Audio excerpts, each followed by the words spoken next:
I'm Chris Skinner. I'm a researcher here at the University of Hull, and it's my job to build and use computer models of rivers and environments like estuaries such as the Humber to look at flood risk.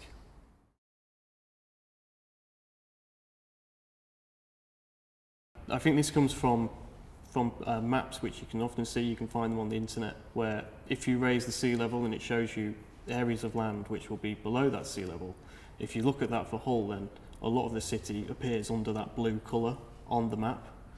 But what these models don't take account of is present day flood defences that are already in place and what we call hydraulic connectivity, whether the land itself is actually connected to the sea. More importantly is they don't take into account future flood defences which might be put in place. So with the modelling work that we do, we can actually take account of those flood defences, and with the sea level rise we're expecting in 80 years' time, we can show that actually under normal tidal conditions, cities like Hull will not be underwater in 80 years' time.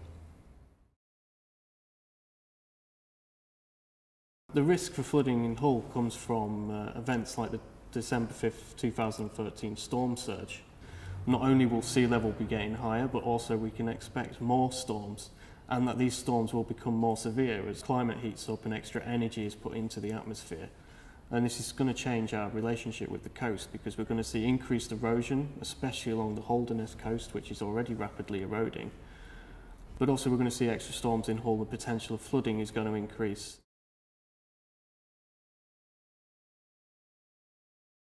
One thing which Hull doesn't do very well is make itself a waterfront city. We have a large part of the city which fronts onto the Humber estuary, but there's only really a small area where that is built into the amenity of the area.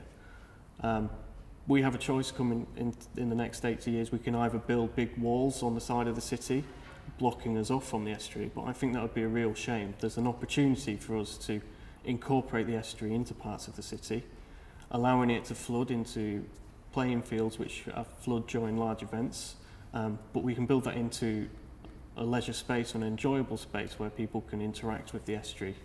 And I think we have this choice of whether we want to hide behind our walls or whether we want to try and live with the estuary.